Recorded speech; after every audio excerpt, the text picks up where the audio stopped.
Now, the computer games industry is in a 2-year slump, but the big players will be hoping to raise morale today at the Electronic Expo, or E3, in Los Angeles. Now, no new consoles are being launched because Sony released its PlayStation 4 and Microsoft its Xbox One before the meeting. However, both big players are hoping to answer some questions about their systems. Sony will be making a presentation later today, but it's Microsoft that kicked off the event with a showcase of the various games available for the Xbox One, which it hopes will grab the attention of those gamers who are happy to play cheap or free games on our mobile phones or tablets. The console goes on sale in November, costing $499 in the United States and €499 in Europe. Well, joining me in the studio is the BBC's technology reporter, Daniel Emery. Daniel, a very good day to you. Look, I hold my hands up to this. I'm not very good with maths, but I get the impression that if I want to get this gadget, I might as well go to the United States rather than buy it in Europe, because the pricing is actually unfavourable. There is something of a markup, and at the moment we don't actually know the reason why. I think it's about 32-34%. Twitter obviously erupted at that, with lots of Europeans kind of asking the question why, and certainly at the moment Microsoft have yet to actually make any kind of explanation as to that reason. Because you could argue that given that they're clearly under pressure from the likes of Apple and they're trying to change the way that we game, this is the equivalent to shooting yourself in the foot.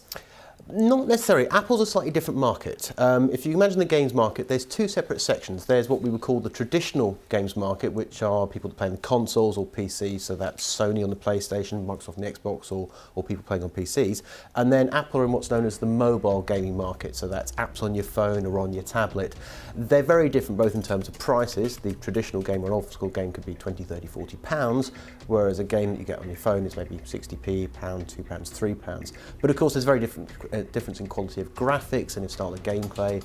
Critics would say that the mobile gaming is very simplified, but then that means you have to make the game more fun. So they're two different areas, I think. Right, two different markets, okay, but the bottom line is that the games console market, that has had a tough time in the last 2 years, so no doubt about it, a lot is riding on LA. Absolutely. We've had these are the first new consoles we've had for 7 years. Well, we did have the Wii U at the end of last year, and that was a less than successful launch so far.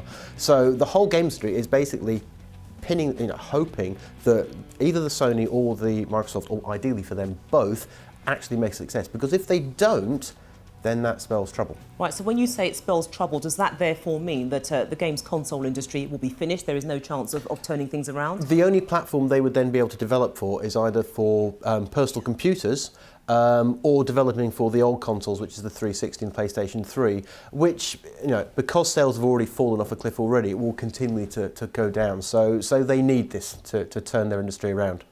OK, then, Daniel Emery, we're going to leave it there, but thank you so much for joining us with your assessment there of the games console market.